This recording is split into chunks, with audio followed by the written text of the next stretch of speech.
మహాభారతంలో అత్యంత ఉత్కంఠభరితమైన గుండెల్ని పిండేసే ఘట్టం ఏదైనా ఉందంటే అది భీష్మ పితామహుడి పతనమే.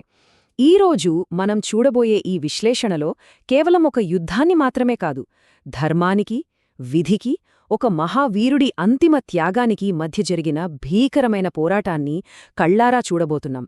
అజేయుడైన ఆ వీరుడు తన సొంత వాళ్ల చేతిలోనే ఎలా నేలకొరిగాడో, ఆ టెన్షన్, ఆ ఎమోషన్ ఎలా ఉందో ఇప్పుడు మనం తెలుసుకుందాం. ఇక ఏమాత్రం ఆలస్యం చేయకుండా ఆ కురుక్షేత్ర రణరంగానికి వెళ్దాం. ఒక్కసారి కురుక్షేత్ర యుద్ధభూమిని ఊహించుకోండి. అది 10వ రోజు. అప్పటికే ఆ నేలంతా నెత్తుటితో తడిసిపోయుంది. ఎర్రటి సూర్యాస్తమయం ఆ భీకర వాతావరణాన్ని మరింత భయానకంగా మారుస్తోంది. ఎటు చూసినా చెవులుగిల్లుమనే శంఖనాదాలు, నేలను బద్దలు కొడుతున్నట్లుగా రథచక్రాల ఘోష. ఆ మహాసంగ్రామానికి, ఆ కౌరవ సైన్యానికి ముందుండి నడిపిస్తున్న ఆజానుబాహుడే మన భీష్ముడు. ఆ క్షణంలో అక్కడ గాల్లో కూడా ఉద్రిక్తత స్పష్టంగా తెలుస్తోంది. ఆ ఎర్రటి సూర్యుడి కాంతిలో ఆ టెన్షన్ మరింత పీక్స్కి చేరింది. అసలు కౌరవ సైన్యం అంతలా ఆయన మీద ఎందుకు ఆధారపడింది? ఎందుకంటే భీష్ముడు కేవలం ఒక బలమైన యోధుడు మాత్రమే కాదు. ఆయనకు ఇచ్ఛామరణం అనే అద్భుతమైన వరముంది. అంటే ఆయనకు ఇష్టం వస్తే తప్ప మరణం ఆయన దరిదాపుల్లోకి కూడా రాలేదు. ఆలోచించండి, అస్సలు చావనే చావని ఒక వ్యక్తి మన పక్షాన ఉంటే ఆ ధైర్యమే వేరు కదా. అందుకే కౌరవులకు ఆయనంటే అపారమైన నమ్మకం. ఆయన్ని ఎదిరించడం ఎవరితరం కాదన్న ధీమా వారిది. కాని ఆ 10వ రోజు ఉదయం వాతావరణం ఒక్కసారిగా వేడెక్కింది. ఎందుకంటే దుర్యోధనుడిలో అసహనం కట్టలు తెంచుకుంది. నేరుగా భీష్ముడి దగ్గరికే వెళ్ళి ఒక చేదు ఆరోపణ చేశాడు. తాతయ్య, మీరు పాండవుల మీద ఉన్న ప్రేమతోనే వాళ్లపై పూర్తిగా యుద్ధం చేయడం లేదు, అందుకే మన సైన్యం నాశనమైపోతోంది అంటూ కోపంతో రగిలిపోయాడు. తమకు కొండంత అండగా ఉన్న సేనాధిపతిని పట్టుకుని అలా కఠినంగా నిలదీశాడు దుర్యోధనుడు. ఆ మాటలు భీష్ముడి గుండెను ఎంతలా కోసుంటాయో మనం అర్థం చేసుకోవచ్చు. అంత మాటన్నాక ఎవరైనా ఏం చేస్తారు? కోపంతో ఊగిపోతారు. కాని భీష్ముడు వెంటనే రియాక్ట్ అవ్వలేదు. అలా కళ్ళు మూసుకుని మౌనంగా ఉండిపోయాడు. ఆ తరువాత చాలా గంభీరంగా, స్థిరమైన స్వరంతో ఒకటే మాట చెప్పాడు.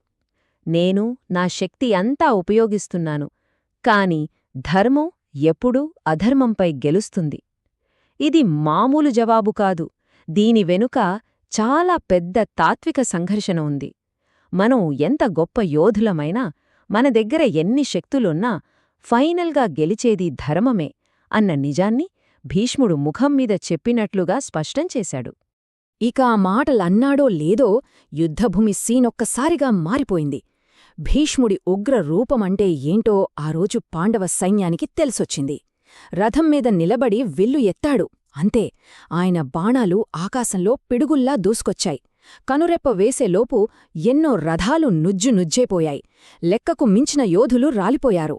ఆ విశ్వరూపాన్ని చూసి పాండవ సైన్యంలో వణుకు పుట్టింది. ఆ దాడిని ఆపడం ఇక అసాధ్యం, ప్రాణాలు దక్కవు అన్నంత భయంకరమైన వాతావరణం క్రియేటైందక్కడ. సరిగ్గా ఈ భీకర పోరులోనే ఒకవైపు ఎమోషన్, మరోవైపు డ్యూటీ, ఈ రెండూ ఎదురెదురుగా నిలబడ్డాయి. భీష్ముడి విధ్వంసాన్ని చూసి అర్జునుడు కూడా బ్లాంక్ అయిపోయాడు. ఆయన మన తాతయ్య, ఆయన గుండెలకు బాణాలు ఎలా గుచ్చగలను అని తీవ్రమైన మనోవేదనతో కుంగిపోయాడు. అర్జునుడి చేతులు వణికిపోయాయి. కాని అప్పుడు శ్రీకృష్ణుడు ఏమాత్రం తడబడకుండా చింద చిరునవ్వుతో, భీష్ముడిని ఆపకపోతే ఈ యుద్ధం ముగియదు. బంధాలు, అనుబంధాలు పక్కన పెట్టి ధర్మం కోసం పోరాడటమే ఒక క్షత్రియుడి కర్తవ్యం అని చాలా క్లియర్గా డైరెక్షన్ ఇచ్చాడు. ఆ తర్వాతే అసలైన వ్యూహం మొదలైంది. ఇక్కడ మనం కొంచెం నిదానంగా ఆలోచించాలి. స్టెప్ బై స్టెప్ ఏం జరిగిందంటే, ముందుగా యుద్ధరంగంలోకి శిఖండి ఎంట్రీ ఇచ్చాడు. శిఖండిపై ఎప్పుడికీ ఆయుధం ఎత్తనని భీష్ముడు అంతకు ముందే ఒక కఠోరమైన ప్రతిజ్ఞ చేసియున్నాడు. సో శిఖండిని చూడగానే ఏమాత్రం ఆలోచించకుండా భీష్ముడు తన ఆయుధాన్ని కిందకు దించేశాడు. ఎగ్జాక్ట్గా అదే టైంకి కృష్ణుడి ఆర్డర్తో శిఖండి వెలుక దాక్కున్న అర్జునుడు ఏకధాటిగా బాణాల వర్షం కురిపించాడు. ఆ క్షణంలో అసలు ఏం జరగబోతోందో అన్న టెన్షన్ పీక్స్కి వెళ్ళిపోయింది. నెక్స్ట్ జరిగిన సీన్ చరిత్రలోనే ఒక పెద్ద అద్భుతమని చెప్పాలి. వందలాది బాణాలు దూసుకొచ్చి భీష్ముడి శరీరాన్ని ఛేదించుకుని వెళ్లాయి. అయినా సరే ఆశ్చర్యమేంటంటే ఆయన శరీరం నేలను తాకలేదు. తనను గుచ్చుకున్న ఆ బాణాలమీదే ఆయన దేహం అలా గాలిలో ఆగిపోయింది. అదే అంపశయ్య, బాణాల పాన్పు.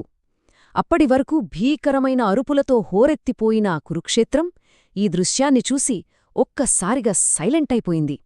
అసలు టైం ఆగిపోయిందా అన్నంత నిశ్శబ్దం ఆవరించింది. అంత దారుణమైన పరిస్థితిలో ఒళ్లంతా బాణాలు గుచ్చుకుని రక్తం కారుతున్న భీష్ముడి ముఖంలో కొంచెం కూడా కోపం లేదు. పైగా నవ్వుతూ, అర్జునా, నీ బాణాలు ధర్మానికి సేవ చేశాయి, నేను సంతోషంగా ఉన్నాను అని అన్నాడు. ఆ మాట వినగానే తన తాతయ్య పరిస్థితిని చూసి తట్టుకోలేక అర్జునుడు కన్నీళ్లు పెట్టుకుంటూ నమస్కరించాడు. ఒక గొప్ప యోధుడికి, అతని మనవడికి మధ్య జరిగిన అత్యంత ఎమోషనల్, హార్ట్ టచింగ్ మూమెంటిది. ఆ సాయంకాలం మెల్లగా సూర్యుడు అస్తమిస్తున్న వెలుతురులో ఆకాశం నుండి దేవతలు పుష్పవర్షం కురిపించారు. అంపశయ్యపై పడుకుని ఉన్న ఆ మహావీరుడు అన్ని నొప్పులను భరిస్తూనే చాలా ప్రశాంతంగా ధ్యానంలోకి వెళ్ళిపోయాడు.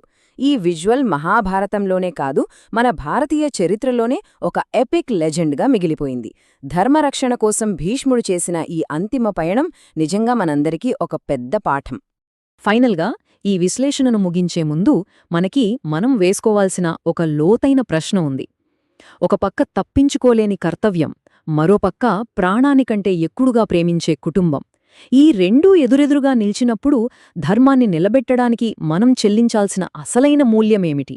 భీష్ముడి త్యాగం, అర్జునుడి ఆవేదన ఈ ప్రశ్న చుట్టూనే తిరుగుతున్నాయి కదా. ఈ ఆలోచనను అలా వదిలేస్తూ ఈనాటి ఈ విశ్లేషణను ఇక్కడితో ముగిద్దాం. ఈ చారిత్రక ఘట్టం వెనుక ఉన్న అర్థాన్ని మనం ఎప్పటికీ అన్వేషిస్తూనే ఉంటాం.